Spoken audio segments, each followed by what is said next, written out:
Alright, so let's review what we've done so far.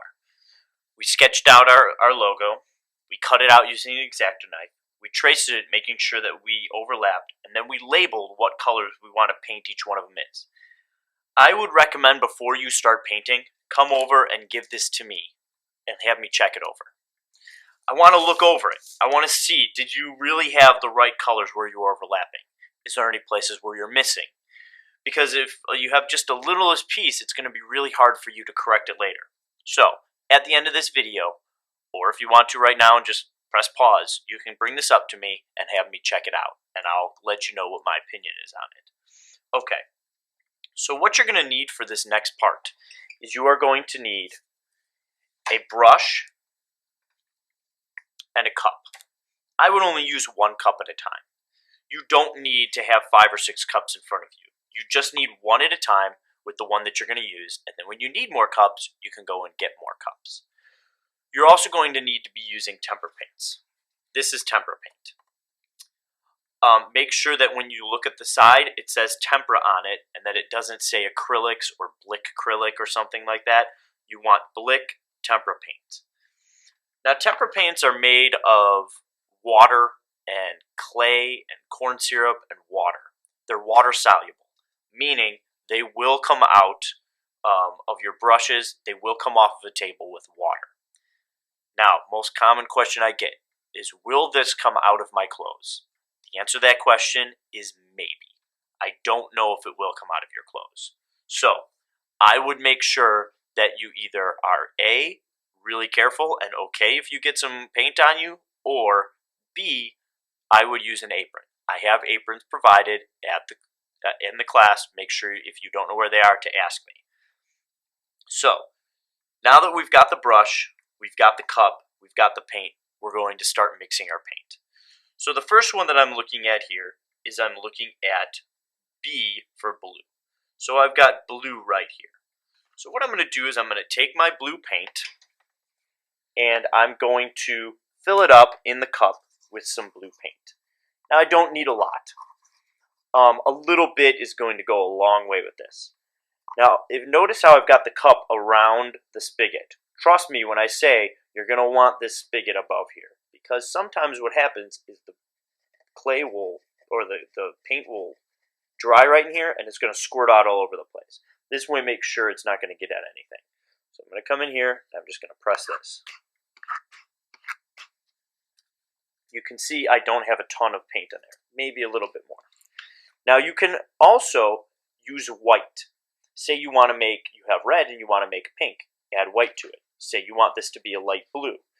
All you're going to do is you're going to take a little bit of white and you're going to add white to it. So I take this and I'm just going to press maybe 2 little pumps in there. And now I've got a lighter version of that same color. So all I'm going to do now is I'm going to take this and I'm going to mix it. So now I've got a little bit lighter of a blue. Before you really start your painting, I want you again to look at these projects. Think about what it says on the rubric. The rubric says for the painting part of it, the painting is neat with smooth edges, the paper does not show through, the insides are filled similarly. So, let's think about it that way. These edges, or these insides, if I'm painting this one red, the entire thing is red except where it overlaps. When I'm painting this one, the entire thing is yellow except where it overlaps. But really look at the edges. That's what's really going to make a great project from an okay project. There's not scraggly edges. I don't see the paper in between. There's not other colors making their way inside there. Sure, there might be a little bit of dots or something like that, but nothing that's really obscene. Look at this one as comparison to this one. Look at how scraggly the edges are. There's not really any clean edges here. And of course, they only really overlapped here and here. They really didn't overlap in the other places. Look at this one. This one's a pretty good project. Where they took off a little bit of points is you can see that this edge isn't clean. It's a little bit wavy. It's kind of messy in places. And it doesn't always get the color perfect when it overlaps. So just keep those little things in mind before you're finishing up your project. Next step is you're going to start painting. Now what I'm going to do is I'm going to first do what's called edging out. And I'm going to just make sure that I go along the edges of what I want to eventually paint so that I can make sure that I've got good edges. One of the big things I'm grading you on is, are your edges good? That's one of the first things I notice when I paint. And what a good edge is, meaning that it's straight, it doesn't have a lot of scraggly edges to it. So now I'm going to edge this out. I like to use a medium-sized brush. A lot of people get obsessed with having like a really small brush. That's fine. It's gonna take you a lot longer. So notice also I'm pushing my hand down. I've got my arm resting here on the paper. I don't want to try and stand up like this because your body naturally shakes a little bit. So I'm going to take my hand, put it down, and I'm just going to come in here and start edging it out. All I'm doing is going around the outside. If I start running out of paint, just add a little bit more.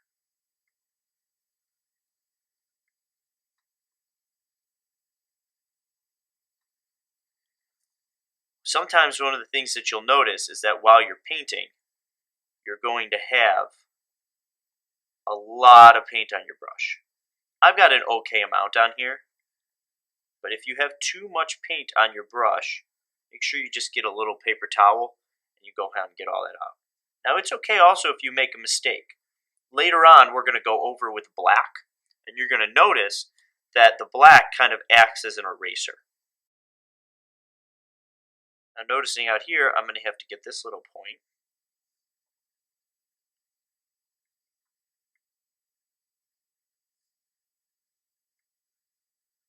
And now that I've edged it out, I'm going to go ahead and fill it in. So now that I've gotten done with the blue, I'm going to switch to red. Now that I've finished with the blue, it's going to be drying for a little bit, and I want to keep this cup of blue. Don't throw it out quite yet. Keep it off to the side. So, now I got the red. So I'm going to paint this one in right here. This one is going to end up being red. All of this in here because I labeled it with an R. I basically want to get anything that's going to be red.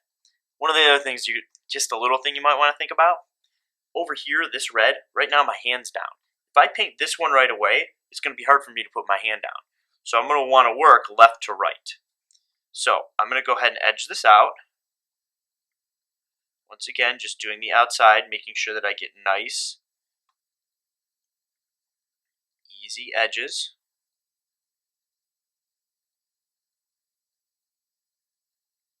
All the way around.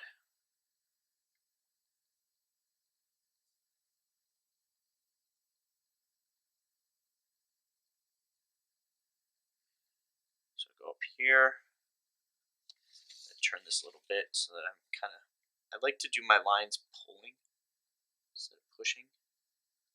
What that means is this way would be pushing my hand, this way is pulling my hand. I have a little bit easier time pulling it.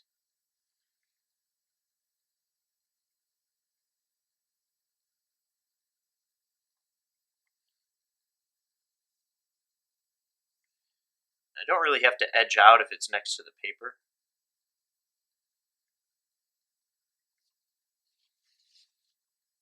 Alright, one other little piece, looking right over here, I've got this red over here as well. So while I've got the red, I might want to just do this one.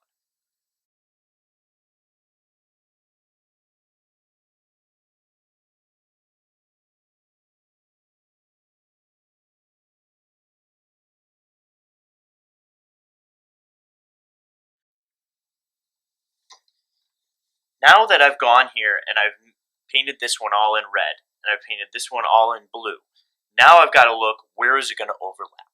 Well, right here, I'm going to be painting this in with purple. So, what I have to look for next is, how am I going to make purple? Well, if I go back to my color wheel and I look, red and blue make purple. I conveniently have the red and the blue that I just used. Now when you're going to mix these, make sure that you mix, I usually like to mix the darker one into the lighter one. They're both kind of dark colors, but you can see that I think the blue's a little bit darker and there's a little bit more of it. So if there's a little bit more of the blue, I'm going to put it into the red because it's going to be easier for me to do. When you're going to really see this as a problem is if you're using like yellow. Yellow, you want to put a little bit of blue in at a time or a little bit of red in at a time. because then you're going to wind up using a lot of yellow. So now I've gotten the red and the blue mixed inside here. I'm just going to mix it around. And now I've got purple. So using that two colors, I'm going to come in here and I'm going to mix the purple part. Now this is where a lot of people have problems. You need to make sure that you're going right up next to the other color. I don't want to see the color of the paper coming through at all. So I just come in here. And again, I'm going to edge it all out. And I fill it in. So now if you look here, where I've got the red, it's red, where the blue is blue, and where the two overlap, I've made it purple. Just conveniently, I also have a purple over here, so while I've got the purple in front of me, I might as well just do the purple so that I don't have to make it again. Again, if you make a mistake, don't worry about it, because later on we're going to be using black, and black is going to help you fix any of your mistakes. Alright guys, last part of this is daily cleanup. If you're going to look at this, you're going to see that I've got some paint right there, I've got some paint in the cup, and I've got my brush that has paint on it. Well, the first thing I'm going to want to do is take my paint. I know this sounds wasteful, but trust me, it's a lot easier. I'm just going to take my paint with the paint in it, toss it in the garbage can. Don't need it anymore. The next thing I'm going to do is I'm going to come over here, I'm going to wash off my brush. I'm going to put it underneath the water,